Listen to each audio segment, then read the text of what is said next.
ఈరోజు ఈ కార్యక్రమం చూస్తూ ఉంటే చాలా మంది పెళ్లిళ్ళు కూడా ఎంత ఆహ్లాదకరంగా ఆనందకరంగా జరగవు.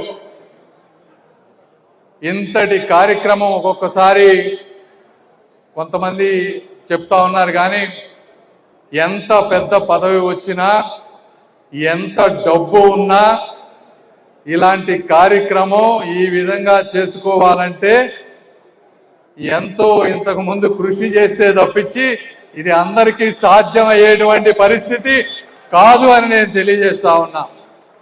ఎందుకంటే నేను కూడా 25 సంవత్సరాలు అమెరికాలో ఉన్నా. జయరాం గారిని అంటే నేను అమెరికా వెళ్ళక ముందే ఆయన చాలా పెద్ద పెద్ద పేరు పొందినటువంటి వ్యక్తి, 25 సంవత్సరాల దగ్గరగా చూసినటువంటి వ్యక్తిని. ఆ రోజుల్లో కాలిఫోర్నియాలో హోటల్ పెట్టి ఎవరికి అంటే నేను పుట్టక ముందే పెట్టినట్టున్నారు బహుశా. ఆ రోజుల్లో హోటల్ పెట్టి ఇండియా నుంచి ఎవరు అమెరికా వెళ్ళినా కూడా ఆగే గమ్యస్థానాన్ని వారి ప్రాంతంగా తయారు చేసి తెలుగు వారి ఐక్యత కోసం తానాన్ని ముందుకు తీసుకువెళ్ళి ఎన్నో మంచి కార్యక్రమాలు చేశారు. ఈ అమరావతి ప్రాంతంలో ఆ రోజున రైతులు ఇబ్బంది పడుతున్న సమయంలో నాకు కూడా ఒకరోజు పొద్దున్నే ఇలా రైతులందరూ ఇబ్బంది పడుతున్నారు, మనం లాయర్ ఫీజులు ఇవన్నీ చేయాలి, మీరు కూడా $10,000 పంపిమని నాకు ఆ రోజు ఆయన ఫోన్ చేసింది ఈరోజు కూడా గుర్తుంది. ఈ విధంగా ఏ కార్యక్రమం ఉన్నా కూడా తన భుజాలపై వేసుకొని ముందుకు నడిపించారు. అదేవిధంగా కష్టకాలంలో తెలుగుదేశం పార్టీ జెండాని దేశ విదేశాల్లో రెపరెపలాడించినటువంటి వ్యక్తి కోమటి జయరాం గారని మీ అందరికీ తెలియజేస్తా ఉన్నాను. పార్టీ అధికారంలో ఉన్నా అధికారంలో లేకపోయినా ప్రతి హెడ్ క్వార్టర్ ప్రతి స్టేట్ లో అన్నగారి 100వ జయంతి ఉత్సవాలు మహానాడు రూపంలో చేస్తూ తెలుగుదేశం పార్టీ కార్యకర్తలందరినీ కూడా ఏకం చేసినటువంటి ఒక మాస్ లీడర్ కోమటి జయరాం గారని మీ అందరికీ నేను తెలియజేస్తా ఉన్నాను.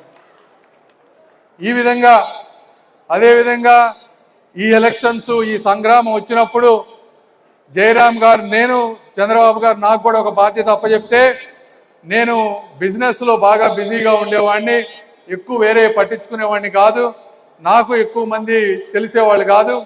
అయినప్పటికీ కూడా ప్రతి స్టేట్కి మీరు రావాలి, మీకు అందరు పరిచయాలు ఉన్నాయంటే ప్రతి శని ఆదివారం శుక్రవారం నాతోటి వచ్చి ప్రతి రాష్ట్రం తిరిగి ఎన్నో సమావేశాలు పెట్టి అందరినీ ఒక తాటిపైకి తీసుకువచ్చి ఒక పాజిటివ్ ఎనర్జీని తీసుకొచ్చి తెలుగుదేశం పార్టీ అఖండ విజయంలో కూటమి అఖండ విజయంలో ప్రముఖ పాత్ర పోషించినటువంటి వ్యక్తి కోమటి జయరాం గారు అని నేను ఈ రకంగా తెలియజేస్తా ఉన్నాను. అదేవిధంగా వ్యక్తిత్వ పరంగా తీసుకుంటే ఒక కల్మషం ఉండదు, ఒక కపటం ఉండదు, మనసులో ఏది ఉంటే అది మాట్లాడతారు. అయితే వ్యక్తులు నా వటుకు నేను వస్తే వాళ్ళు మాట్లాడేదానికన్నా కూడా వాళ్ళ లోపల ఉద్దేశం ఇంటెంట్ ఏంటి అని నేను ఆలోచిస్తాను. ఆయన ఉద్దేశం ఒక చిన్న పిల్లవాడు ఏ విధమైనటువంటి మనస్తత్వం ఉంటుందో అలాంటి మనస్తత్వమే తప్పించి ఆయనకి ఎప్పుడు కూడా ఎదుటి వాళ్ళని ఇబ్బంది పెట్టేటువంటి మనస్తత్వం లేనటువంటి వ్యక్తి, నాకు అత్యంత ఇష్టమైనటువంటి వ్యక్తి. నేను చాలా సభలకు వెళ్ళాను ఇలా చైర్మన్లకు కానీ ఈ రోజు వచ్చినట్టు ఈ సభకు వచ్చినందుకు నాకు అన్నిటికంటే కూడా ఆనందంగా ఉందని కూడా నేను ఇప్పుడు సభాముఖంగా తెలియజేసుకుంటా ఉన్నాను. అదేవిధంగా ఇప్పుడు ఈ రోజున అమెరికా నుంచి చాలా మంది ఎన్ఆర్ఐలు వచ్చారు. వీరందరి గురించి కూడా నేను మాట్లాడాలి. ఎన్ఆర్ఐలు అనే వాళ్ళు అంటే అమెరికాలో కంప్యూటర్ కీబోర్డు పట్టుకుంటారు.